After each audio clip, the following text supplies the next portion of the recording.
On a rassemblé aujourd'hui l'ensemble des acteurs de la presse pour nous aider à vulgariser les bons messages et surtout à informer les acteurs des actions qui vont être menées incessamment dans le cadre de la mise en œuvre du Procasef. On sait qu'aujourd'hui, la gestion du foncier rencontre beaucoup de choses du fait d'un certain nombre de contraintes. Les contraintes essentielles sont d'abord des contraintes d'ordre institutionnel. Le cadre de gestion du foncier est un cadre qui est un peu obsolète, avec des acteurs qui souvent ne sont pas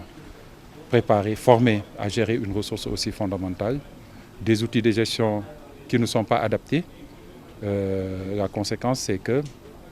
dans la gestion du foncier, l'identification des terres n'est pas précise, les délimitations ne sont pas bien faites, l'information foncière n'est pas bien conservée et la superposition des affectations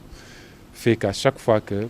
une personne se prévaut d'un droit, automatiquement il y a quelqu'un à côté qui réclame un droit peut-être concurrent ou un droit superposé au droit auquel il prétend. Le Procasef va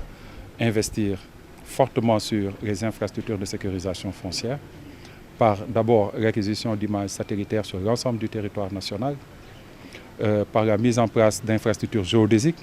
pour pouvoir géoréférencier, c'est-à-dire cartographier correctement les parcelles, mettre en place un système d'information foncière qui permettra de suivre non seulement la procédure, mais de contrôler l'effectivité de la mise en œuvre des procédures qui seront instituées dans le cadre du manuel de procédure. Mais en plus de cela, le Procasef compte aussi agir sur un autre levier qui est le levier de la formation, parce que toutes ces innovations doivent être maîtrisées par les acteurs à la base. C'est pourquoi un vaste programme de formation va être mis en œuvre à l'endroit de ces différents acteurs. Le gouvernement a pensé mettre en place un projet tel que le Procasef pour pouvoir aller au niveau des zones les plus reculées du Sénégal, expérimenter des processus, mettre en pratique des procédures de gestion foncière et